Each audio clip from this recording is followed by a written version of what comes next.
नुनमाथियाव मोनसे मुगैथाव जाथाय सोराङाव फैदों। 60 बोसोर बैसोनि सासे बोराय सुबुङा 6 बोसोर बैसोनि उन्दै हिन्जावसानि न'आव थांनानै इनायै जिनाहारि खालामदों।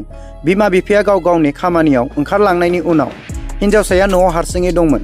बे समावनो खाबु लानानै लांसुनिया बोराय सुबुङा उन्दै हिन्जावसाखौ जिनाहारि खालामदों। मिथिनो मोननाय बादिब्ला बे जाथायखौ 10 बोसोर बैसोनि हिन्जावसानि बिदाया नुदोंमोन, नाथाय बियो गिनानै जायगानिफ्राय खारलांदों। जेब्ला हिन्जावसानि बिमा बिफाया न'आव फैफिनदों अब्ला जाथायखौ मिथिनो मोननाय लोगो लोगोनो पुलिसनिसिम अजद होदों। बेनि उनाव पुलिसआ बै बोराय सुबुंखौ आयेननि जाहै हमनानै लाङो। हमजानाय सुबुंखौ दैजेन रामसियारि होनना मिथिनो मोन्दों। जाथायनि सायाव दासिमबो नायबिजिरनाया सोलिगासिनो दङ। जम्मु काश्मीराव उदखारिफोरा गिख्रंथाव जाथाय सोमजिहोबाय थायो। उदखारिफोरा जम्मु काश्मीराव रैखाथि सान्थ्रिफोरखौ थांखिनानै गावथारनायजों लोगोसेनो बमखौबो बेफ्रुहोयो।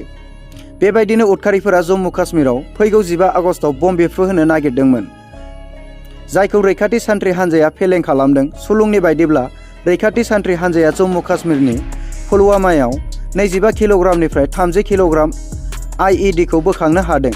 काश्मीर जननि ADGP बिजय कुमारा फोरमायदों दिनै फुंनि 4:50 पुलिस आरो रैखाथि सान्थ्रि हान्जाया जुथायै पुलवामायाव सार्कुलार रड क्रसिंनि खाथियाव 25 किल'ग्रामनिफ्राय 30 किल'ग्राम IEDखौ बोखांनो हादों।